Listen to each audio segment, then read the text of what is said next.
마태복음 5장 1절부터 16절까지의 말씀입니다. 예수께서 무리를 보시고 산에 올라가 앉으시자 제자들이 곁으로 다가왔다. 예수께서는 비로소 입을 열어 이렇게 가르치셨다. 마음이 가난한 사람은 행복하다. 하늘나라가 그들의 것이다. 슬퍼하는 사람은 행복하다. 그들은 위로를 받을 것이다. 온유한 사람은 행복하다. 그들은 땅을 차지할 것이다. 옳은 일에 줄이고 목마른 사람은 행복하다. 그들은 만족할 것이다. 자비를 베푸는 사람은 행복하다. 그들은 자비를 입을 것이다. 마음이 깨끗한 사람은 행복하다. 그들은 하느님을 뵙게 될 것이다. 평화를 위하여 일하는 사람은 행복하다. 그들은 하느님의 아들이 될 것이다. 옳은 일을 하다가 박해를 받는 사람은 행복하다. 하늘나라가 그들의 것이다. 나 때문에 모욕을 당하고 박해를 받으며 터무니없는 말로 갖은 비난을 다 받게 되면 너희는 행복하다. 기뻐하고 즐거워하여라. 너희가 받을 큰 상이 하늘에 마련되어 있다. 옛 예언자들도 너희에 앞서 같은 박해를 받았다. 너희는 세상의 소금이다. 만일 소금이 짠맛을 잃으면 무엇으로 다시 짜게 만들겠느냐. 그런 소금은 아무데도 쓸데없어 밖에 내버려 사람들에게 짓밟힐 따름이다. 너희는 세상의 빛이다. 산 위에 있는 마을은 드러나기 마련이다. 등불을 켜서 돛박으로 덮어두는 사람은 없다. 누구나 등경 위에 얹어둔다. 그래야 집안에 있는 사람들을 다 밝게 비출 수 있지 않겠느냐. 너희도 이와 같이 너희의 빛을 사람들 앞에 비추어 그들이 너희의 착한 행실을 보고 하늘에 계신 아버지를 찬양하게 하여라.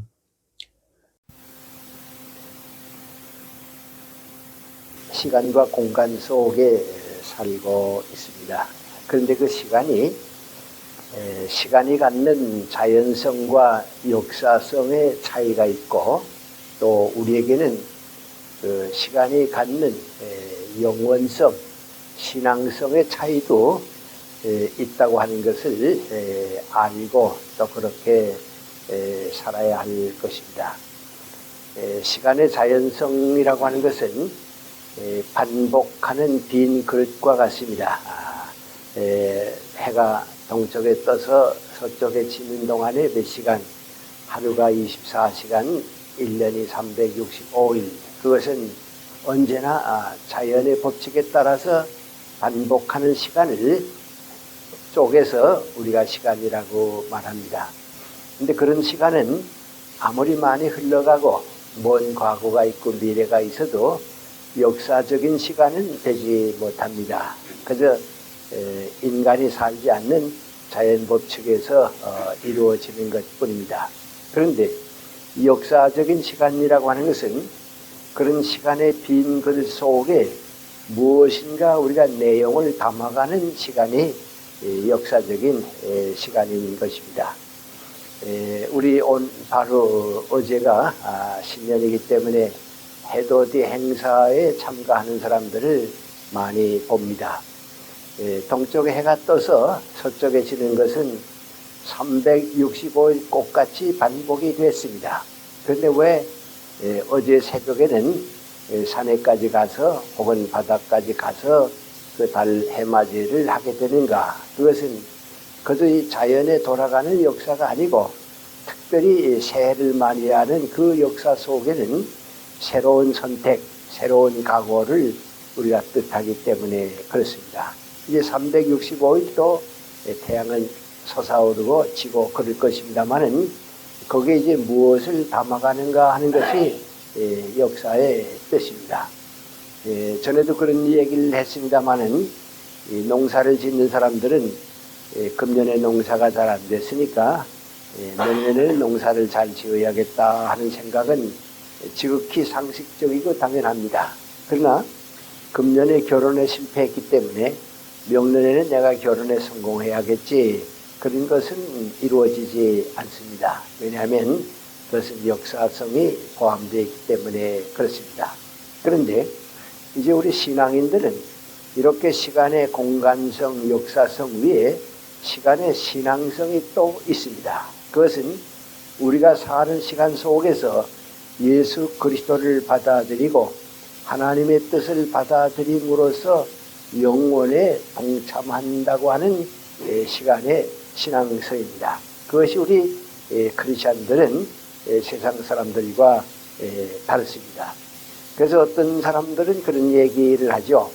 내 육신이 태어난 것은 언제지만은 내가 영적으로 태어난 그리스도를 받아들이게 된 생애는 또 따로 있다 하는 얘기들을 하는데 그것은 바로 시간의 신앙성을 얘기하는 것입니다. 이제 이렇게 시간의 역사성과 신앙성을 함께 가지게 되면 매일 우리들의 생활이 이루어지는 것 같습니다만은 항상 하나의 뚜렷한 성격이 나타나게 됩니다. 그것은 모든 시간이 새로운 출발이 되고 새로운 삶이 되고 우리 크리스천들에게는 그리스도와 같은 새 출발, 새 삶의 시작이 이루어지게 되는 것입니다. 만일 여러분이 내가 아는 사람들과 더불어 산에 올라가거나 관악산에 올라가서 해돋이를 본다고 이렇게 생각해 봅니다.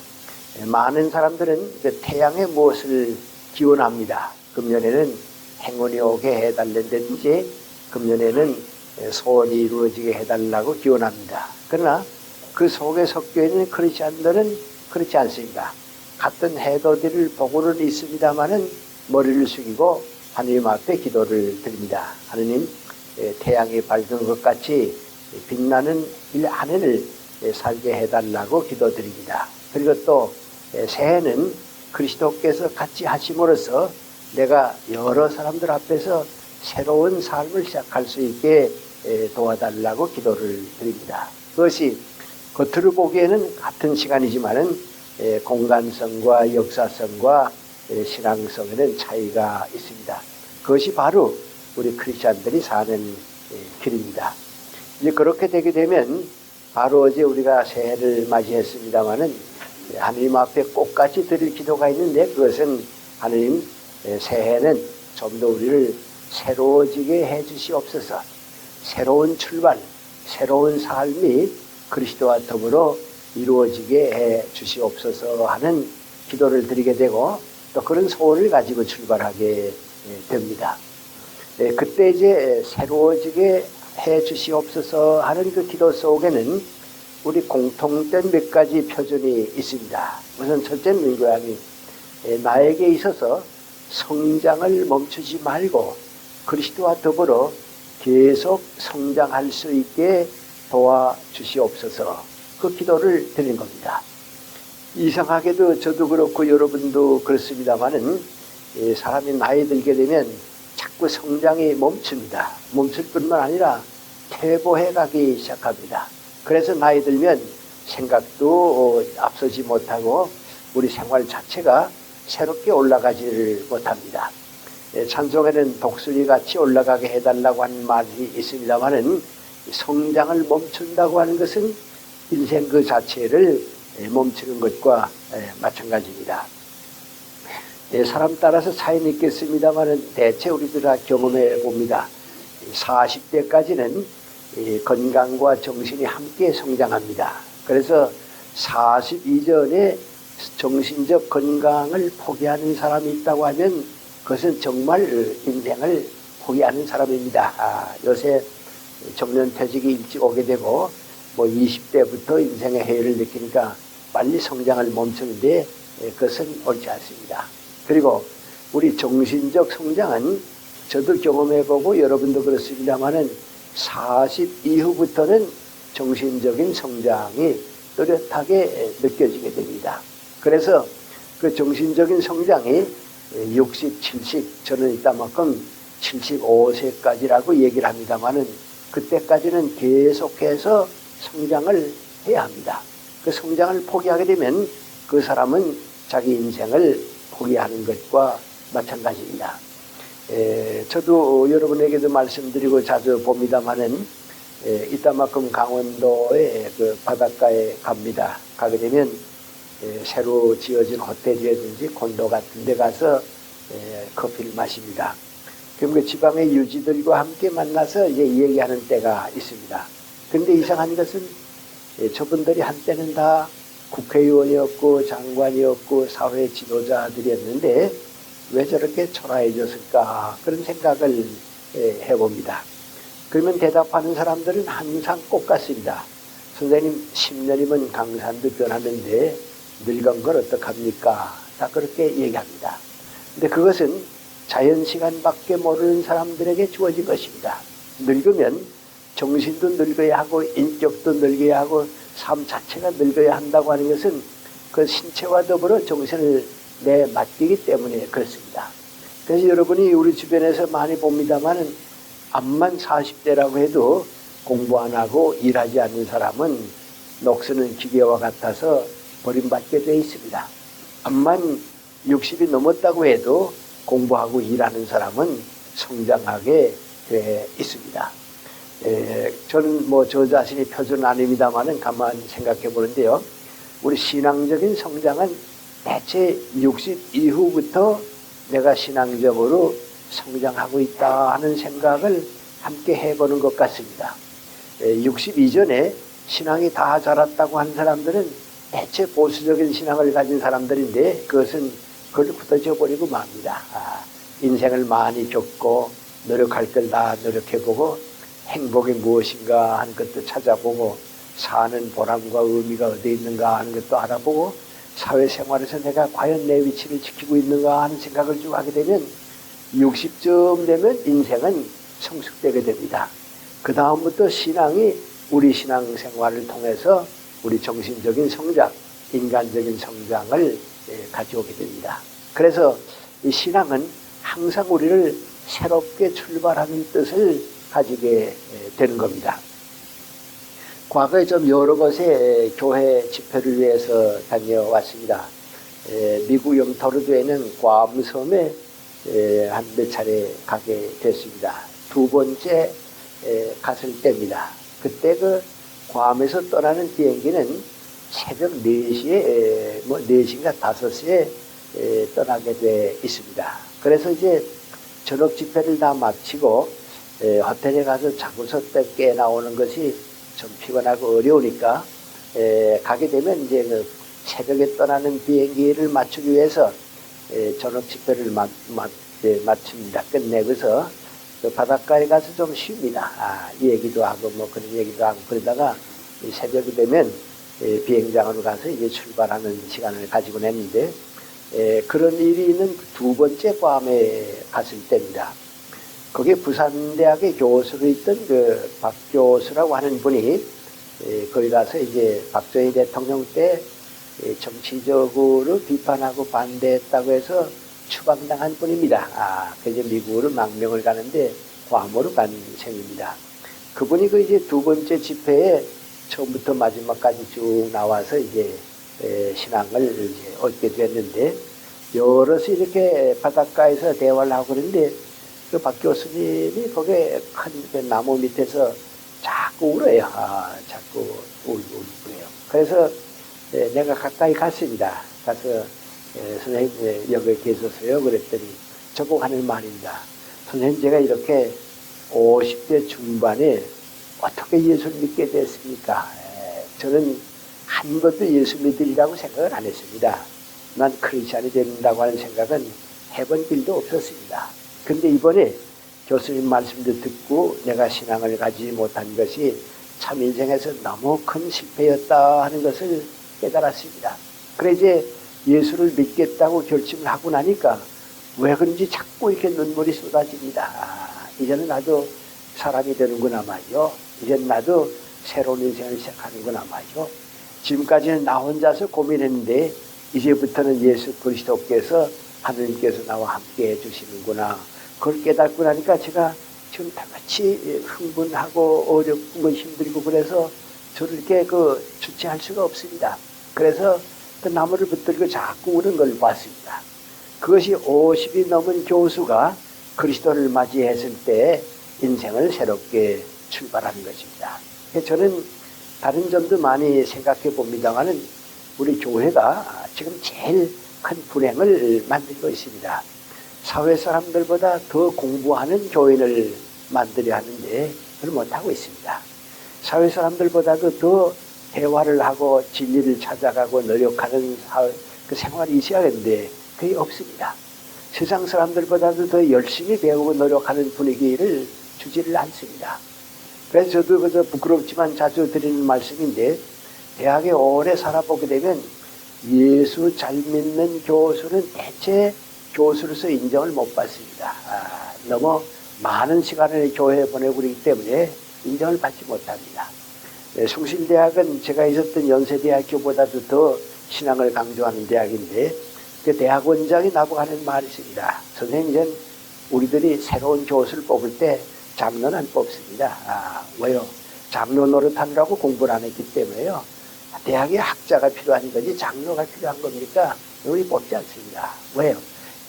뽑아보니까 안 되겠단 말이죠. 그리고 내가 아는 몇 교수 얘기를 하면서 전부 예수 잘 믿는다고 하는 사람들이 학교에 와서 두 가지 실패를 한다고. 첫째는 실력이 없다고 말이죠. 다 밤잠을 자지 않고 공부하는데 안 한단 말이죠. 둘째는 민구하니 기독교 학교에 와서 그 무슨 시어머니 행세라, 어머니 행세라고 할까요? 시누이 행세라고 할까요? 나는 크리스찬이기 때문에 그 신앙이 나만 못한 교수들을 자꾸 얕보고 있다고 말이죠. 그래서 안 된다고 그럽니다. 근데 사실 옳습니다. 김성락 박사가 숭실대학의 총장으로 있을 때입니다. 한번 나를 찾아오더니 그런 걱정을 했습니다. 김생, 나 총장이라고 있으니까 그 이따만큼 와서 이제 얘기를 합니다. 경론 얘기를 듣고 그때 하는 얘기입니다. 선생님, 내가 또 이런 거 어떻게 할까요? 그래요. 그게 뭡니까? 그랬더니 우리 숭실대학의 안병욱 교수님이 동아일보 무슨 좌담회가 나가서 했는데 거기서 이렇게 좌담하면서 담배를 무는 장면이 신문에가 났단 말이죠. 그랬더니 이 잘 믿는 교수들이 총장한테 찾아와서 숭실대학 교수가 신문에 담배 물고 나타날 수가 있냐고 말이죠. 당장 파면하라고 말이죠. 그건 숭실대학 교수 자격이 없다고 그러는데 지금 바깥으로 보게 되면 우리 숭실대학 교수 가운데 안병욱 교수만큼 학교 이런 내전이가 없는데 그걸 그게 나쁘다고 그러면 어떡하냐고 말이죠. 그럽니다. 그래서 선생님 그거 어떡하겠습니까? 발트가 담배를 좋아하기 때문에 담배 피우고 몰고 나왔다고 해서 우리 목사들이 이단이라고 다 욕하는데 그렇게 예수 믿으면 이거 큰일이죠. 글쎄, 그래, 나도 어떻게 얘기해야 될지 모르겠다고. 그래서 제가 한 가지 가르쳐 드리죠. 그랬더니 어떡할까요? 그래요. 그래서 안병욱 선생이 담배 피워 물었기 때문에 안 됐다 하는 얘기 하게 되면 담배 피워 물어도 괜찮으니까 안 선생님만큼 숭실대학을 빛나게 해달라고 좀 부탁하세요. 그랬습니다. 그랬더니 그래야겠네. 그 다음에 와서 그러니까 뭐라 그러는 거 아니? 우리 대학에서 안병욱 선생만큼 숭실대학을 빛내주는 교수 없지 않냐고 말이죠. 담배 좀 피워도 괜찮으니까 그런 활동 해달라고 말이죠. 그렇게 얘기했다고 합니다.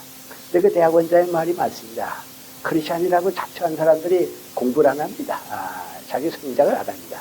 그리고 자기가 신앙적으로 조금 앞선 걸 가지고 남을 자꾸 비난하는데요. 그건 안 됩니다. 여러분이 사회생활을 쭉 해보시면요. 이렇게 그 자기 도취에 빠져서 자기 만족해서 성장 못하는 사람들이 두 종류가 있습니다. 그것은 신앙의 보수성에 빠진 사람들입니다. 지금 이 이슬람교가 역사적으로 해결 못하는 문제가 거기에 있습니다.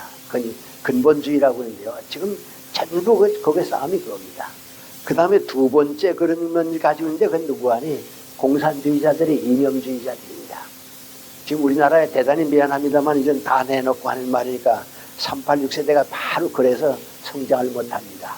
내가 지금 생각하고 있는 거, 내가 믿고 있는 거, 그걸 힘으로 밀고 나가려고만 하지 자기 개선을 못합니다. 자기 성장을 못합니다. 대단히 죄송하지만은 노무현 대통령이 지난 2년 동안 그걸 못했습니다. 2년 동안 허송세월했습니다. 지금 좀 바뀌는 것으로 생각하는데 내가 보기에는 정치를 해나가다가 앞이 맥히니까 바꾸는 거지 당신이 새로운 정치 이념으로 성장을 못하고 있습니다. 한번 거기에 빠지게 되면 껍질을 벗기지 못합니다. 그게 불행한 겁니다. 그래서 여러분이 지도자가 된 뒤에 성장하는 사람을 보셨어요? 누구든지 대통령이 된 뒤에, 누구든지 총장이 된 뒤에, 누구든지 사회 지도자가 된 뒤에 성장하는 사람을 우리 못 봅니다. 대단히 불행합니다. 왜 그렇습니까? 그 사람들은 고정관념에 빠졌기 때문에 그렇습니다. 그리고 내가 어떤 위치에 성공해 지도자가 됐다고 하는데 교만해서 그렇습니다. 이제 그렇게 나오는 게 민관이 국민들에게 대해서 사람들에게 대해서 군림하기 때문에 그렇습니다. 위에서부터 아래로 내려오기 때문에 그렇습니다. 이건 대단히 걱정스럽습니다. 미국 사람들은 그런 얘기를 합니다. 요새 카터 대통령에 대해서 좋은 점과 나쁜 점들을 많이 얘기하고 있는데 닉슨이나 카터 같은 대통령이 미국에서 그 지성인들의 비난을 받는 지금 부시 대통령도 그렇습니다. 그 사람들의 그 신앙적인 교만 때문에 그렇습니다. 내가 믿는 것 때문에 말이죠. 내가 그걸 믿기 때문에 그렇습니다. 닉슨 같은 사람은 대단히 그 쾌커교도 계통입니다. 아주 내 신앙이 최고라고 생각합니다. 근데 우리나라에서도 아주 보수적인 신앙을 가진 사람들 보게 되면 참 위험합니다. 저는 대단히 훌륭하고 사회 존경받는 사람들이 신앙적인 얘기하다가 한경직 목사님 신사참배했다든지 뭐 그런 얘기하는 거 보면요. 저분들이 저렇게 신앙을 저런 데서 보게 되면 참 저건 안 되겠다 말이죠. 좀 부끄러운 얘기입니다만 제가 지난번 나의 인생 나의 신앙이라고 하는 책 가운데 그렇게 안 써도 좋습니다만은 제가 신사참배 한 3년 좀 깨끗이 썼습니다. 그건 이유가 있습니다. 요새 이제 항일 운동과 7.1 운동 자꾸 얘기하는 사람들, 또 교회에서 누구는 신사참배 했다 안 하는 사람들에게 좀 이렇게 겸손하게 성실하게 남을 좀 받아들일 줄도 알아야 합니다. 그걸 왜 지금 못하고 있으면 안 됩니다. 저도 그 글 쓸 때 그랬습니다. 나도 눈물을 흘리면서 가서 어렸을 때 처음부터 신사참배 했지만은 그것 때문에 일본의 잘못을 끝까지 지킬 수 있었습니다. 그것 때문에 내가 신앙이 얼마나 존귀하다고 하는 걸 알았습니다. 만약에 내가 거기 가서 신사참배 안 하고서 교만해져 가지고서 나는 신사참배한 당신에보다 좋은 신앙 가졌습니다 하면 예수님께서 기뻐 안 하실 겁니다. 이런 것들이 우리 신앙인들에게 있어서 내 성장을 멈춰서는 안 되겠습니다. 2005년을 맞이하게 됩니다마는 저나 여러분이 계속해서 그리스도와 더불어 성장하고 노력할 수 있어서 우리가 새롭게 출발할 수 있어야 합니다. 크리스찬이 지도자가 되게 되면 성장해야 합니다. 크리스찬이 사회를 이끌어가게 되면 새롭게 출발할 수 있어야 하는 겁니다. 그 다음에 두 번째, 새로워지게 하소서 하는 걸 받아들일 때 우리 가정의 변화가 이제는 와야겠습니다. 지금 전 세계적으로 큰 문제는 가정의 붕괴입니다. 가정의 붕괴입니다. 이건 참 아주 걱정스럽습니다. 그리고 가정이 이렇게 붕괴되고 나니까 그만 사람들이 정신적인 기틀을 잃어버리게 됩니다. 참 걱정입니다.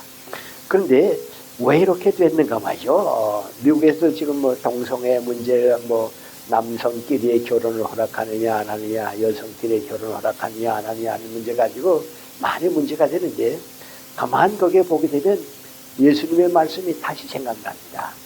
예수님이 전도 생활을 떠났습니다. 그리고 이제 가정을 떠나서 전도 생활할 때 그 어머니와 형제들이 예수님을 찾아왔습니다. 찾아와서 돌아가십시다 말이에요. 형님 돌아가십시다. 어머니는 아들에게 다시 돌아가서 목수일하고 편안히 돈 벌고 행복하게 살면 되는데 이 일은 왜 하냐고 말이죠. 다시 돌아가자고 그럽니다. 그때 예수님께서 뭐라 그럽니까? 누가 내 부모고 형제가 되느냐 말이죠. 그렇게 그 폐쇄적이고 그렇게 이기적인 가정을 가지는 사람은 내 어머니, 내 부모가 아니다. 내 형제가 아니다. 이건 아주 예수님의 말씀에서 우리 현대사회가 크게 받아들여야 합니다. 이기적이고 폐쇄적인 가족 중심에서 안전하게 살려고 하는 사람은 기독교적이 아닙니다. 그건 세속적인 가정인데 이 세속적인 가정에 만족하려고 하게 되면 우리 가정 문제는 해결되지를 않습니다. 그래서 이렇게 가정 문제나 모든 게 잘못되는 게 미관이 세속적인 가정의 폐쇄성, 이기성을 자꾸 지키려고 하다 보니까 그만 잘못된 길을 택하게 되는 겁니다. 몇 가지 예를 들어서 우리가 말씀드리면 그렇습니다. 한때는 인구가 너무 늘어서 이제 가족 교육을 해야겠다. 어린애들 적게 낳아야겠다. 그래서 그 뜻대로 됐습니다. 그래서 지금은 세계에서 3번째인가 인구가 늘지 않는 나라가 됐습니다. 그러니까 이전 또 완전히 태도를 바꿨습니다. 그래서 애기들 낳아 말이죠. 이렇게 되면 점점 더 인구가 줄어들고 일할 사람이 없어지게 되니까 안 된단 말이죠. 러시아에서는 지금 뭐라 그런 거 아니 자꾸 이제 인구가 줄고 그러니까 이제 전쟁 나게 되면 전쟁 나갈 남자가 없다고 말이죠. 여자들이 전쟁해야겠다고. 그럼 전쟁에 친다고 했습니다. 한때 일본서는 뭐 나이 많은 분들은 압니다만 일본 말에 좀 그 뭐 창피스러운 얘기입니다만은 인구를 늘리기 위해서 우매요 후야세요 그런 말 썼습니다. 자꾸 나라 말이죠. 그 자꾸 이제 번식해라. 왜? 군대 내보내야겠다 말이죠. 예, 일할 사람 만들고 군대 내보낼 사람 만들니까 그래야겠다. 히틀러도 뭐라 했습니까? 게르만 민족은 우수하기 때문에 다른 민족을 지배하기 위해서 자꾸 나라고 그랬습니다. 여기에 전부 깔려있는 게 민구안이 가정에 대한 폐쇄적인 이기적인 사고방식에서 나온 겁니다. 예, 어제나 그렇습니다. 한때는 우리나라에서 제일 그 행복한 축복받은 가정은 어떤 가정이냐? 사남 삼녀라고 했습니다.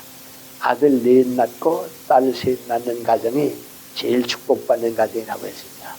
그러다가 그게 점점 사리에 맞지 않으니까 한때는 삼남 일녀의 가정이 제일 좋은 가정이라고 했습니다. 아들 셋, 딸 하나 낳으면 된다고 합니다. 우리 연세대학교 백미연 목사님이 설교하실 때마다 그럽니다. 사람이 얼마나 가족적으로 이기적이냐 말이죠. 아들 셋 낳고 딸 하나씩 낳아보라고. 그러면 매 집에 호래비가 둘씩 생길 텐데 어떡하냐고 말이죠. 그럼 어떡하냐고 말이죠. 전부 이기적입니다. 부귀단함이라고 하는 것도 전부 이기적입니다. 나 위해서입니다. 우리 위해서입니다. 저는 이따만큼 후배 교수들한테 좀 흉 보이는 때가 있습니다. 부끄러운 얘기 전에도 말씀드렸습니다만 우리 철학과의 원로 교수라고 할까요? 나이 많은 교수가 있는데 구본명 교수, 뭐 배정호 교수, 또 조우연 교수, 나 이 넷이제 선배 교수인데 다 6 넘습니다. 한 번은 아마 이놈이 겁니다. 그러니까 이제 후배 교수들이 저희끼리 만나면 흉보입니다. 제가 무슨 고생하려고 저렇게 많이 키워가지고 고생하는지 모르겠다고 말이죠. 어리석다고 이제 그랬습니다. 근데 거기에 깔려있는 건 누구하니 왜 자식들 많이 나가지고 고생하느냐 그겁니다. 편하게 살지 왜 이렇게 고생하냐. 그러면 애들 왜 많이 안 낳느냐. 부양하기 힘들고 교육시키기 힘들고 왜 고생하냐고 말이죠. 조금 나가지고 살면 좋지 않냐고 말이죠. 그래서 그 좀 더 나가게 되니까 어떻습니까? 안 낳습니다. 그 날 고생할 거 뭐냐고. 정 필요하게 되면 입양하면 되니까 말이죠. 양자 갖다 주면 되니까 그렇습니다. 거기에 깔려있는 건 뭔가니 어리석은 고생을 왜 하느냐 말이죠. 자식들 많이 나가지고서 왜 고생하느냐 그겁니다. 한번 내가 학교에서 무소리를 당했습니다. 우리 사학과에 김병수 교수라고 했는데요. 그분 젊은 교수니까 아들 하나, 딸 하나입니다. 그 아들이 이제 의과대학에 입학을 했습니다. 그러니까 아버지로서 대단히 좋으니까 말이죠. 뭐 교수 휴게실에 와서 좀 자랑했습니다. 난 아들 하나 있는데 이번에 의과대학 입학해서 이런 뭐 아들에 대한 걱정은 안 하게 됐다고 말이죠. 자랑했습니다. 그때 옆에 있던 교수가 저렇게 어리석은 사람도 있나 그래요. 왜 그러냐고 그 사람들은 달라. 이 김영석 교수님은 애들 고생시키려고 의과대학 안 보낸다고 사위들 다 의사 맞이해서 다 데리고 사는데 그렇게 지혜롭게 사시고 왜 아들 고생시켜 말이죠. 그렇습니다. 저는 정말 사위가 셋이 의사입니다. 그리고 며느리까지 의사니까요. 고생은 다 이제 뭐 사위 며느리한테 시키고 아들 딸들은 편하게 살지 왜 당신 아들 고생시키냐 그 얘기입니다. 거기에 깔려있는 것도 뭡니까? 이기적인 판단입니다. 내 아들 딸들은 편하게 살고 사위 며느리 고생시키면 되지 왜 그럴 거냐고 말이죠. 그래서 우리나라에서 양자를 받아들이는 거하고 서양 사람들이 입양하는 거하고 또 다르습니다. 우리나라에서 양자를 받아들이는 건 민구하니 우리 가정의 대를 계승하기 위해서 이기적으로 받아들이는 겁니다. 서양 사람들이 입양하는 건 민구하니 불쌍한 사람들을 키워주기 위해서 하는 겁니다. 우리가 도와주지면 안 되겠으니까 그 목적이 다르습니다. 전부 우리가 폐쇄적이고 이기적입니다. 이제 그런 폐쇄적이고 이기적인 걸 자꾸 끌어가다 보니까 가정이 파괴되기 시작했습니다. 열심히 편하게 살려고 그러고요. 여자 젊은이들 애기 안 낳고 편하게 살려고 그러고 그렇습니다. 이게 잘못입니다. 그런데 그게 잘못인데 그러면 우리 크리스천 가정이라고 하는 건 어떻게 생각하느냐. 훌륭한 자녀들을 많이 낳아서 사회 봉사할 수 있게 하면 그것은 얼마나 좋은 일인지 모릅니다. 여러분 가능하면 훌륭한 자녀들을 많이 키워서 사회 봉사하게 해야 합니다. 그렇게 되면 인구 문제 가지고 이렇게 애쓸 필요가 없습니다. 그리고 사회에 대해서 봉사할 수 있는 아들, 딸 많이 두었다고 해서 욕먹을 필요가 없습니다. 그건 개톨릭에 대해서도 그렇게 생각합니다. 개톨릭 가정은 애들을 많이 키웁니다. 그럼 왜 그러냐? 낙태를 못하게 하니까 그렇습니다. 그건 죄악이라 그래서 그렇습니다. 그건 기독교에 대한 반의 좋은 이해지만 올바른 이해는 아닙니다. 기독교는 그렇게 이해하는 게 아닙니다. 기독교는 좋은 자녀들을 많이 키워서 사회 봉사할 수 있게 하면 그것이 올바른 기독교입니다. 가정입니다. 앞으로 그렇게 그 폐쇄성을 개방성으로 열어야 합니다. 내 가정은 사회를 위해서 있습니다. 그리고 내 아들, 딸들은 사회 봉사하는 일꾼입니다. 그렇게 키워서 많은 자를 키우게 되면 야곱의 12지파와 같이 하나님께서 축복해 주십니다. 뭐 개인적인 말씀드려서 옳지는 않습니다만 전 뭐 아들 둘, 딸 넷을 키웠으니까 6을 키웠습니다. 그런데 그 이제 사위가 4이 있고 며느리가 둘이니까 12입니다. 그런데 제가 고맙게 생각하는 건 민관이 사회에 빚지고 사는 애들은 없습니다. 사회에 어려움을 주고 사는 애들은 없습니다. 다 뭔가 사회에 봉사하고 있습니다. 열심히 다 일하고 있습니다. 직장을 안 가지고 있는 딸 하나밖에 없습니다. 걔는 애들에게 연년생을 4을 키우게 되니까 직장을 안 가지고 있습니다. 나머지 11은 다 직장 가지고 봉사하고 있습니다. 그리고 사회에 조금씩이라도 도움을 주고 살고 있습니다. 나는 그 부끄럽게 생각하지 않습니다. 누가 왜 많이 안 키우, 적게 키우지 않았냐? 그건 고생 안 하려고 하는 건 형해. 고생 안 하더라도 그렇습니다. 그리고 여러분도 사실이 자녀 교육이 그렇습니다. 자꾸 내 후배 교수들이 나한테 그럽니다. 우리는 하나 둘 키우는 것도 이렇게 고생스럽게 키우는데 선생님 6이 어떻게 키우셨어요? 그럽니다. 그래서 내가 나무 하나를 가꾸려고 하게 되면 무척 조심스럽게 가꾼다고. 6을 함께 가꾸게 되면 쉽다고 말이죠. 하나를 가꾸게 되면 어려운데 나는 6을 갖다가 하니까 조금 대단히 죄송한 표현이지만 누구하니 돼지 새끼 6마리를 쭉 밀고 나가거나 양을 6마리를 쭉 밀고 나가면요 자기네끼리 교육이 됩니다. 그 애들을 여럿을 키우게 되면요 부모가 주는 교육보다도요 애들끼리 받는 교육이 더 많습니다. 그래서 미국이 교육잖아요. 그러니까 애들 어떻게 합니까? 일찍부터 직장에 갈 땐 타가소에 갔다 맡기지 않아요. 공동생활 시킵니다. 그리고 조금 여유 있는 애들 어떻게 합니까?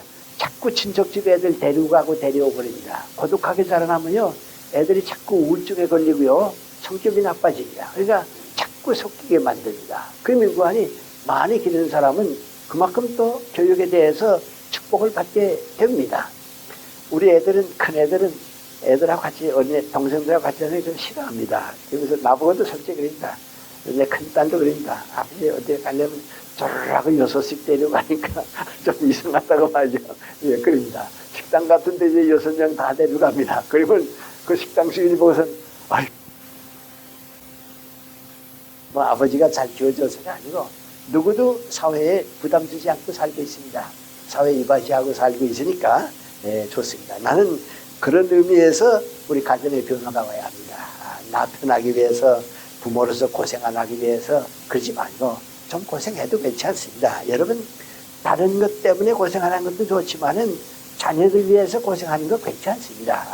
저도 뭐 그 부끄러운 얘기입니다만은 나 자신을 위해서는 기도하는 길이 별로 없더라도 아들 딸들 가운데 정말 그 무거운 짐을 지고 있을 때는 기도합니다. 그리고 나는 그 기도할 때 하나님께서 내 아들 딸들의 부담을 덜어주기 위해서 기도하는 것 그것은 옳습니다. 그건 저는 그거 뭐 마다하지 않습니다. 예를 들어 말하면 내 뭐 손자애가 하나 이제 뭐 좀 어려움을 겪었습니다.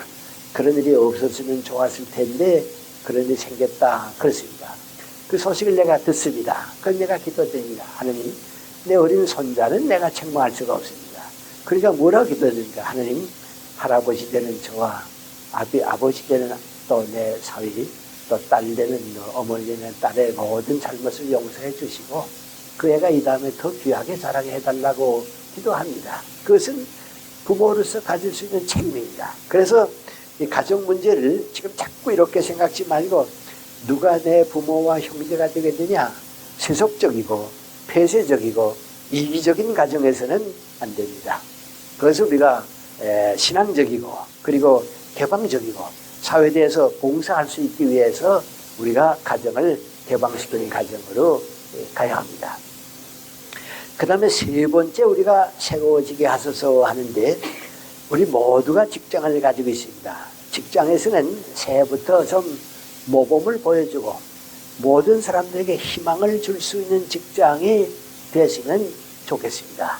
그리고 저는 그것은 불가능하다고 생각지는 않습니다. 저도 이제 뭐 교회 다니고 노사 문제에 대해서 관심이 없었던 사람은 아닙니다. 네, 아주 중학교 때 그 동창이고요. 참 좋은 목사 친구가 한 사람 있었습니다. 그 당시에는 이제 인천이 우리 공업지대입니다. 거기서 이제 목회를 하다가 근로자들이 너무 가난하게 어렵게 사니까 이제 그 근로자를 위한 그 노동운동을 그 목사님으로 시작을 했습니다. 그래서 우리도 좀 좋은 결과가 났으면 좋겠다 했는데, 마지막 가서 얘기를 들어보게 되면 대부분 그렇게 다 세상 떠났으니까 솔직히 말씀인데 이국선 목사인데 아주 좋은 목사입니다. 그래서 했는데 마지막 가서 얘기를 가만 들어보게 되면 다 그만 실패했습니다. 근데 그 실패한 원인이 어디 있는가 하고 보게 되면, 우리 그 노동운동을 하는 목사님들이 노동조합 측을 들어가지고서 기업주들을 자꾸 무너뜨렸습니다. 그러니까 노동조합의 힘을 빌려가지고 기업주를 무너뜨리니까 그게 마치 목과 같이 되는 거 아니, 사회주의자들, 공산주의자들이 노동운동하는 것과 같은 운동을 해버렸습니다. 그러니까 그러면 그 이국선 목사가 그 위원장을 맡아가지고 해야 돼. 다들 그 기업가들이 뭘 제일 싫어하는 거 아니? 목사들 그 노동운동하는 거 다 싫어합니다. 목사가 들어온다 하게 되면 싫어합니다. 와서 자꾸 노동운동 이렇게 해가지고 파업하고 그러니까 싫어합니다. 그래서 성공하지 못했습니다. 아마 여러분이 다 보신 거 아니지만은 성공하지 못했습니다. 그래서 마지막 가서 이제 은행 가든지 가게 되면 다 이런 건 중단하고요. 신우회라고 하는 게 생겼습니다.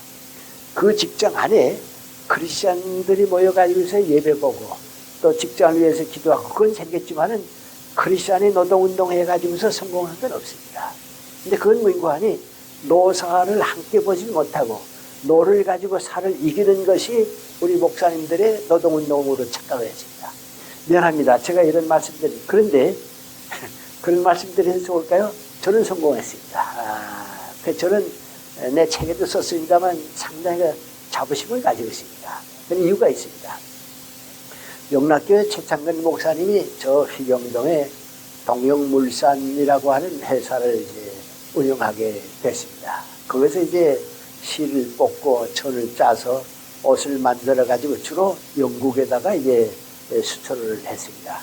거기에 이제 있는 사람이 그 근로자들이 얼마고 하니 500명이 좀 넘습니다. 그 이제 최장님이 사장이 되고 또 이제 거기에 같은 투자한 사람은 지금 롯데그룹의 그 서신의 그룹에서 한 사람이 와서 이제 같이 하는데 그분은 크리스찬이 아닙니다. 그러나 이제 투자해서니까 이제 식권이 가지고 그 최장님인데요. 최장님이 그걸 맡으시면서 나보고 뭐라 하는 거 아니, 김생이가 내가 이렇게 회사에서 돈 벌자는 목적보다도 내가 여기 있는 동안 저 사람들을 좀 신앙으로 인도하고 싶은데 목사님들을 모셔가지고서는 잘 안 될 것 같다고 말이죠. 자꾸 좀 선관위를 좀 추구해 주시면 좋겠다고. 그래서 제가 응했습니다. 그 전에 제가 메디컬 센터에서 한번 했습니다. 그래서 거기서도 좀 자신이 생겼습니다. 그래서 최 장로님이 그 주일날만 되게 되면 새벽에 우리 집에 이제 차를 가지고 옵니다. 그래서 이제 거기까지 가서 이제 근데 다른 건 안 했습니다. 예배와 봉사만 했습니다. 그러니까 예배 보러 안 올 사람은 안 하기 좋고요. 예배 볼 사람 온데 예배와 봉사만 보는데 내가 설교하게 되면 예수 믿으려는데 이제 교회만이 나오려는지 그건 아닙니다. 인생을 어떻게 사는 게 올바르게 사느냐 말이죠. 직업이 왜 하나님께서 우리에게 주신 귀중한 거냐 말이죠. 왜 일을 통하지 않고는 사회 봉사할 수 없느냐고 그 신앙인으로서의 직업관을 자꾸 준 겁니다. 근데 그러니까 이제 믿지 않던 사람들, 반대하던 사람들도 뭔가니 와서 듣고 나니까 뭔가 배웁니다. 그리고 올바른 직업이 됩니다. 그 다음에 해준 건 뭔가니 봉사입니다. 그래서 그때 정말 그 박복을 받고 있어서도요, 조금씩 모아가지고서 크리스마스 때는 일선 방문합니다. 그리고 그 주변의 가난한 사람들에게 도움을 줬습니다. 그런데 놀라운 건 민관이 이 근로자가 받기를 원하지 주려고 하는 생각은 없습니다. 여러분 우리 노동운동하는 거 전부 보게 되면요. 이 노동운동의 지금 제일 큰 실패가 민관이 얻으려고만 하지 주려고를 못합니다. 그런데 얻으려고만 하는 운동은 언제나 실패합니다. 주려고 하는 걸 배워야 합니다. 그래서 이제 어떻게 된 거 아니 최 장로님도 크리스마스 때가 되고요. 그래서 나도 이제 어떻게 된 거 아니 거기에 이제 자꾸 보탭니다. 보태서 일선에 가서 유문해 주고요. 물건을 주고 옵니다. 가난한 사람들에게 유문하고 이제 주고 옵니다. 그래서 그 몇 해 동안 정말 전 어려운 노력이지만은 완전히 신앙운동만 했습니다. 그러니까 마지막에는 아주 그 500명 넘는 사람들이 교회 안 나오는 걸, 예배보러 안 나오는 걸 좀 이상하게 생각했습니다. 그러다가 이제 그 회사가 이제 이제 끝나고서 이제 다 잊어버렸죠. 그런데 한번 전라남도 광주에 갔습니다. 광주에 가서 무슨 강연회 때문에 이제 교회 개통이었는지 일반 사회 개통이었는지 뭐 강연회 때문에 갔는데요. 강연을 끝내고 나니까 웬 어머니 한 몇 사람이 왔습니다. 와서 아주 정중하게 인사하면서 선생님 저희는 물론 모르시죠. 저희는 평생 그 동영물산을 잊지 못하고 있습니다. 그래요. 그 동영물산에 다니냐 그랬더니 그러면요 저희도 그때 거기 있었죠. 최 장로님도 건강하시죠. 그러더니 우리 거기에서 예수를 믿게 되고 지금 이게 교회에 오고 말이죠. 가장 다 행복하게 살고 그래서 우리는 그 직장에 대해서 지금 그렇게 고맙게 생각합니다. 그건 우리 월급을 받은 것이 아니고 우리가 거기서 인생을 사는 게 뭐냐 하는 신앙을 얻었기 때문에 최 장로님에 대해서도 이렇게 감사하고 선생님한테 대해서 감사하고 정말 우리는 잊지 못하고 삽니다만 또 어딘가 전주가 갔더니 거기 분들도 또 그런 얘기합니다. 나는 그래서 실패했다고 생각합니다. 왜요? 이건 그리스도를 위해서 일하면 실패하지 않습니다. 그런데 자꾸 우리 목사님들이 이제 노동운동하면서 어떤 거 아니 그 노동운동에서 노동자 측에서 기업을 병들게 해도 괜찮다고 생각하면 안 됩니다. 이건 인생의 올바른 직업관을 줘야 합니다. 제가 지금 말씀드리면 그때 거기서 경험한 게 누구 하니 근로자들은 얻으려고만 하지 줄 줄을 모릅니다. 거기서 우리가 주는 걸 깨달았습니다. 나도 그렇고 그분들도 깨달았습니다. 그때 비로소 달라졌습니다. 모든 점에서 직장에서 모범과 희망을 보여줍니다. 그래서 우리 크리스찬이 회사의 사장이 됐을 때에는 좀 달라야 합니다. 크리스찬이 노동운동을 할 때에도 좀 달라야 합니다. 정치가들도 노동운동을 할 때는 좀 달라야 합니다. 황우석 교수님이 그 좋은 그 과학자로서 지금 세계적인 존경을 받고 그렇습니다.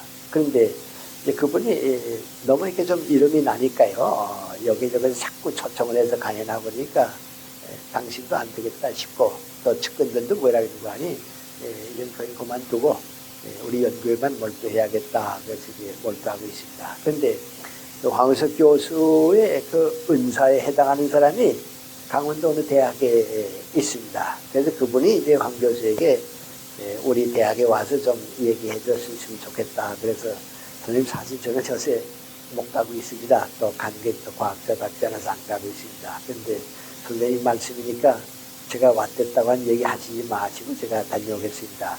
왔습니다. 그래서 내가 잘 아는 교수가 그 황우석 교수 얘기를 들었습니다. 그런데 그 교수님이 하신 말씀이 거 아니 우리나라에서 제일 일하기 힘든 것은 누군가가 성공했다. 누군가가 좀 유명해졌다. 그러면 그렇게 시기와 질투가 많다고 말이죠. 그렇게 사람을 힘들게 만든다고 말이죠. 그런데 자기는 과학자이기 때문에 미국에 가보는데 미국에 가게 되면 누가 성공했다 하게 되면 다 박수 쳐준다고 말이죠.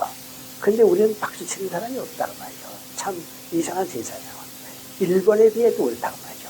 일본은 객관적으로 비판하지만은 시기하고 질투는 안 한다고 말이죠. 그런데 자기가 이제 그 일을 하고 나면서 얼마나 그 어려움을 겪는지 모르겠다고 말이죠. 법에 가게 되면 무고죄라고 하는 게 있죠. 잘못 없는데 이제 무고죄가 일본하고 우리하고 비교되면 일본이 우리가 무고죄가 일본보다 700~800배가 많습니다. 전부 시기와 질투입니다. 성경에도 그렇잖아요. 남에게 시기하는 질투하지 말아라. 그렇습니다. 그래서 좀 우리 직장에서 저 사람이 저렇게 그 직장에 성실하다고 말이죠. 그리고 창의성을 가지고 있다고 말이죠. 성공을 할 때 내가 그 영광을 누리지 아니하고 남과 더불어 그 영광을 나누는 사람이라고 그걸 우리가 좀 주장하죠. 그래서 직장에서 모범을 보여주고 희망을 보여주는 새로운 출발이 시작했습니다. 이건 우리가 가볍게 생각지 말고 그래야 합니다. 그래서 그 사람이 그 직장을 떠난 뒤에도 대학이면 우리 대학에 참 교수 같은 분이 있어서 누구는 참 교수 같은 분이야. 그게 귀합니다. 우리 직장에 정말 고마운 사람이 있었다고 말이죠. 저는 이렇게 노동운동 열심히 해서 고맙다고 하는 사람보다는 성실하게 직장인다운 직장인이 되는 것. 그게 크리스찬의 길입니다. 그 다음에 또 한 가지 네 번째 얘기하는 우리 종교계가 새로워져야 하겠습니다. 나는 다른 것보다도 더 걱정스러운 건 우리 종교계입니다. 요새 여러분 아마 어디에서나 들을 것입니다. 요새 우리 개신교 교인이 자꾸 줄고 있습니다. 어디 가든지 줄고 있습니다. 어제도 뭐 내가 다니고 있는 교회입니다만은 내 아들들이 거기 다니고 있으니까요. 교회 얘기하는데 자꾸 걱정인 거 아니 교인 줄고 있습니다. 근데 나는 주는 게 잘못이라고 생각 안 합니다. 왜냐하면 교회가 줄 것을 주지 못하게 되면 일단 줄여야 합니다. 그리고 질적으로 다시 태어납니다. 사실은요, 지금 정치계보다는 교육계가 더 부패했습니다. 교육감들 선출하는데 하는 거 보면요, 교육자가 아닙니다. 이번에 시험 부정도 거의 애들이 했다고 생각하면 안 됩니다. 자꾸 우리는 애들이 이렇게 시험 수능 시험에 부정했던 거 애들이 한 게 아닙니다. 그 선생이 한 겁니다. 선생이 만든 겁니다. 이 선생이 한 게 아닙니다. 교육감들이 만들어준 겁니다. 교육부가 만들어주는 겁니다. 그 풍토가 위에서부터 지금까지 이 교육계의 부정이라고 하는 참 걱정입니다. 그런데 그보다도 지금 더 떨어지고 있는 게 종교계입니다. 우리 기독교입니다. 이건 우리가 목사님들이 정말 생각 바꾸지 않으면 안 됩니다. 제가 이런 밖에 나가는 얘기 되지 않을까봐 먼저 말씀 못 드립니다만 명락교회가 시련을 겪고 있는데요. 그 내용을 가만히 보게 되면요. 아주 유치한 교회입니다. 세상도 지혜로운 사람들은요. 그런 싸움 가지고 법정에 가는 법이 없습니다. 아마치 뭔지 모르고 사는 사람들입니다. 그게 신앙생활이 아닙니다. 나하고 틀리면 다 틀렸다고요. 나하고 틀리면 안 된다고. 나도 이거 좀 가까운 친구들은 말씀이 안 됩니다만 한번 우리 학교에서 대표를 뽑아서 학교 문제에 좀 어려운 문제를 해결하기 위해 누굴 만나러 갔습니다. 근데 그 대표를 뽑힌 사람이 이게 문과대학에서 내가 뽑히고요. 신과대학의 목사님 한 분이 이제 뽑혔습니다. 나하고 이제 둘이서 우리 학교 대표로 간 겁니다. 그래서 이제 그분을 만나러 가서 얘기했는데 같이 갔다 제가 깜짝 놀랐습니다. 그게 뭡니까? 이 목사님이 마치 심판하는 것 같아요. 당신 잘못 뉘우치지 않으면 안 된다고 하지. 뉘우치고 돌아오지 않으면 학교에서 용납 안 한다고 말이죠. 그래서 나는 같이 갔다가 아무 말도 못했습니다. 그 의사 교수가 잘못이 아닙니다. 오해를 가지고 있는 겁니다. 그 오해를 풀어주면 됩니다. 나게도 그 교수가 잘난 거 아무것도 없습니다. 그 교수도 나라 학교를 사랑하고 있습니다. 그걸 나하고 다르다고 해서 회개하지 않으면 못 온다고 하는 건 아닙니다. 그 다음부터 저는 무슨 판단을 내리게 되면 목사님들하고 같이 가서 무슨 판단하는 게 안 갑니다. 왜요? 독선적입니다. 나부터입니다. 다 좀 겸손하게 성실하게 가야 합니다. 제일 중요한 건 민구아니 교인들은 성장할 수 있는데요. 교우들은 얼마든지 성장할 수 있는데요. 교회가 목회자들이 그 성장을 막으면 안 됩니다. 그리고 교회가 세속성을 극복하지 않으면 안 됩니다. 지금 큰 교회가 그렇게 되니까 아버지가 하던 교회를 아들이 맡고 또 이제 아들이 맡고 거의 자꾸 세습화되고 있는데요. 상당히 반성해야 하는 문제입니다. 있을 수도 있지만은 깊은 반성을 해야 합니다. 그러나 요새 우리 주변에서 교회 가만 보게 되면 이런 거 아주 상식적이었습니다. 왜요? 어느 교회도 그렇고 어느 교회도 그런데 우리 교회도 그런 말이죠. 우리 여기 나오시는 분이 한 분 개인적으로 나한테 걱정하는데 당신이 그 교회에 만족하고 쭉 다녔는데 언제부터 해를 느끼기 시작하냐 말이죠. 그 원로 목사가 방향을 자꾸 바꿔서 결국은 아들 갖다 목사로 만들었습니다. 그런데 객관적으로 보게 되면 어떻습니까? 그분 얘기를 그냥 솔직히 말씀드리면 그래도 그만큼 몇백 명 되는 교회가 목사가 되려고 하게 되면 공부도 잘해서 인류대학 나왔어야 할 거 아니에요. 3대 대학밖에 못 나왔습니다. 그래도 그만한 교회 목사가 되려고 하게 되면 외국어도 하고 영어도 해야 할 거 아닙니까? 그거 다 못합니다. 근데 이 아버지가 어떻게든지 해가지고서 그걸 갖다 놨어요. 그러니까 교인들이 자꾸 걱정하죠. 이거 다 우리가 반성해야 합니다. 교회와 크리스찬이 모범이 돼야지 그러면 안 됩니다. 하고 이 자본주의화하는 가치관을 교회는 버려야 합니다. 암만 뭐 시장 경제가 어떠 그러지만 교회는 자본주의화하는 가치관을 버려야 합니다.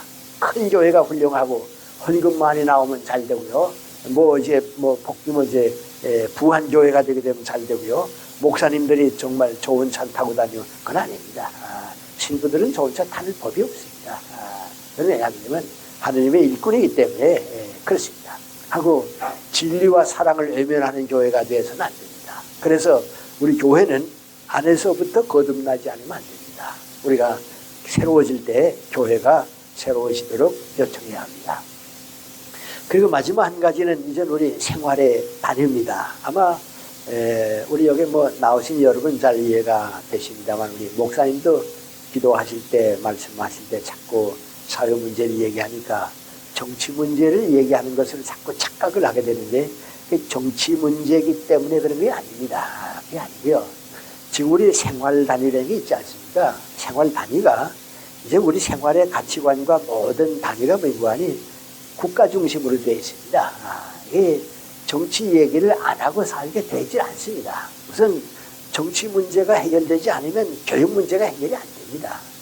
지금 교육부가 가는 방향 가지고서 암만 내가 뭐 초등학교 교육 잘하겠다고 뭐 상 주고 뭐 모범적인 선생 표창해봐도요 지금 교육 가지고는 안 됩니다. 또 경제 문제가 그렇습니다. 이 경제가 부자가 돈 벌기 위해 있는 경제가 아닙니다. 지금 우리 386 세대나 일본 우리 대통령까지도 경제는 부자가 돈 벌기 위해 있는 걸로 생각하는데요. 그게 아닙니다. 기업인을 통해서 국민들의 생활을 도와주기 위해 있는 겁니다. 이게 대통령이 하는 것도 아니고 무슨 정부가 하는 것도 아니기 때문에요. 정부는 기업인을 통해서 가난한 사람들을 행복하게 살게 해주고 그 사람들에게 일자리를 주고 그 사람들이 즐거운 가정을 가질 수 있게 도와주도록 그거 만들어주는 게 정부입니다. 근데 이걸 자꾸 부자가 돈 벌기 위한 기업이라고 하는 생각을 젊은 사람들과 마찬가지로 우리 대통령도 가지고 있는데요. 달팽이 못합니다. 그래서 저도 안 그래야겠다 하다가도 자꾸 실망하는 건 민관이 우리 대통령 뭐 공개적인 말씀에도 뭐 국민소득 3만 불 되면 뭐 하냐고 인간답게 살아야지 하는데 그건 전혀 앞뒤가 맞지 않는 얘기입니다. 우리 대통령이 국민소득 3만 불 되는 나라에 가보았으면 그런 얘기 할 리가 없습니다. 다 인간 생활이 올라가니까 기업 정신이 되니까 그렇습니다. 그래서 그 기업 정신을 우리가 줘야 합니다. 그래서 우리가 정치 얘기를 요새 많이 하는 것은 여기에서 열쇠가 열리지 않으면 사회가 문제가 해결이 안 됩니다.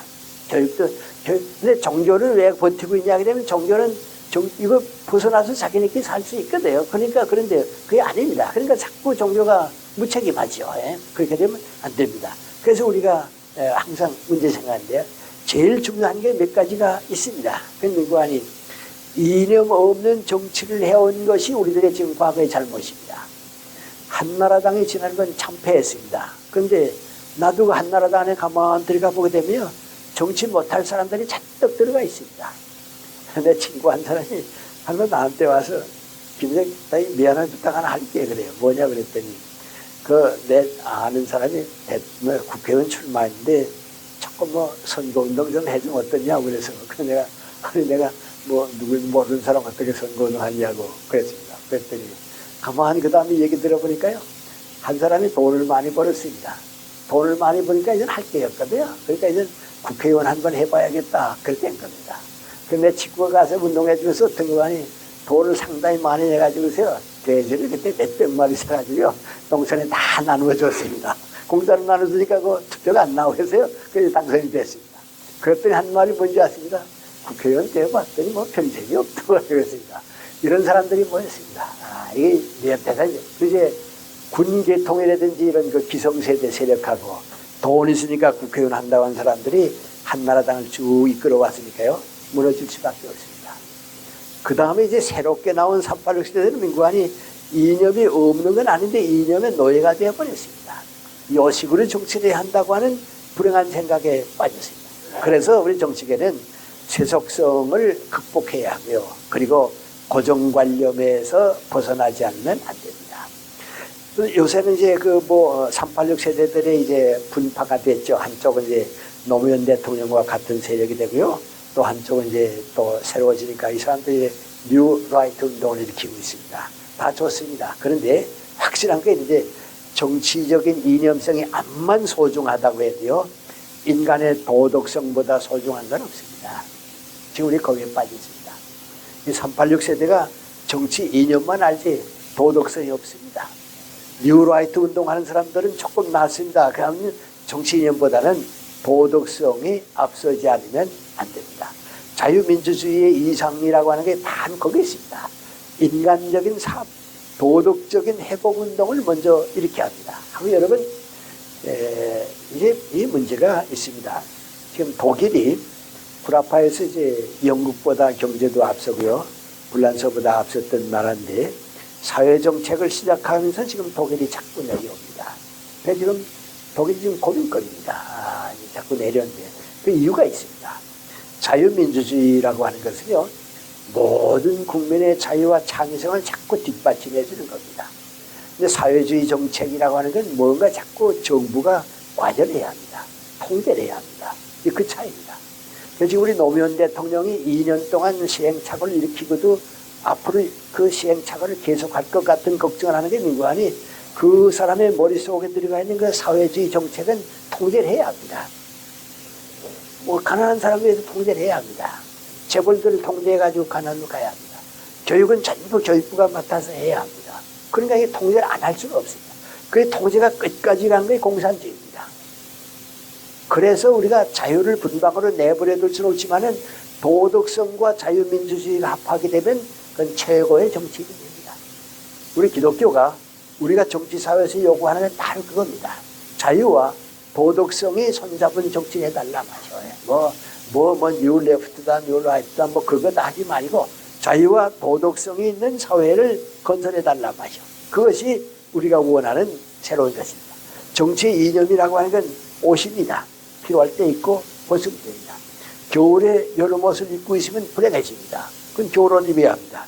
여름에까지 겨울옷을 입으라고 하는 법은 없습니다. 그때는 또 여름옷을 입어야 합니다. 그럼 그 옷을 입는 중심은 뭐냐? 인간의 존엄성과 자유와 도덕성입니다. 그걸 우리 교회가 찾아줘야 합니다. 기독교가 그것을 줘야 합니다. 그래서 오늘 우리 성경 말씀에 따라서 새로워지게 하소서 하는 기도를 드리고 있는 사람은 예수님께서 새로운 축복을 주실 겁니다. 약속해 주신 축복이 바로 우리에게 올 것입니다. 우리 새해를 맞이하면서 새로워지게 하소서 하는 기도와 더불어 주님께서 주시는 축복받는 삶, 축복받는 가정과 민족이 되기 위해서 우리 주님 앞에 겸손히 우리의 모든 것을 바치는 출발이 있어야 하겠습니다. 기도드리겠습니다. 지극히 어리석고 아둔한 저희들에게도 주님께서 주시는 말씀이 복음이 되고 진리가 됨을 감사드립니다. 정말 저희들은 주님과 더불어 있기 때문에 새로워져야 하겠습니다. 세상 사람들은 공간적인 시간 속에 머물러서 즐기고 기쁘게 살면 되는 것으로 합니다. 그러나 뜻있는 사람들은 보람있게 살고 값있는 인생을 찾고 있습니다. 우리는 그 뜻을 그리스도와 더불어 하느님의 축복 안에서 새로운 출발로 받아들여야 하겠습니다. 이 모든 뜻이 저희들에게 이루어질 수 있을 때 하늘나라가 우리와 더불어 우리를 통해서 주님의 뜻으로 나타나게 될 것을 믿고 의심하지 않습니다. 주님 우리와 함께 해주시기를 기도드립니다. 주님 지금 해일 때문에 너무 많은 사람이 고통을 겪고 있습니다. 우리가 편안한 마음을 가질 수가 없습니다. 인간들의 뜻은 부족하지만은 하나님의 은총이 고난을 겪는 모든 형제들 위해 충만해지셔서 다시는 그런 일이 없게 해주시고 있더라도 하나님의 은총 안에서 극소화될 수 있고 거기에서 사랑의 열매를 거두고 거기에서 더 큰 역사의 교훈을 배울 수 있는 축복의 길도 저희들에게 허락해 주시기를 기도드립니다. 예수님의 이름 받들어 기도드리옵나이다. 아멘.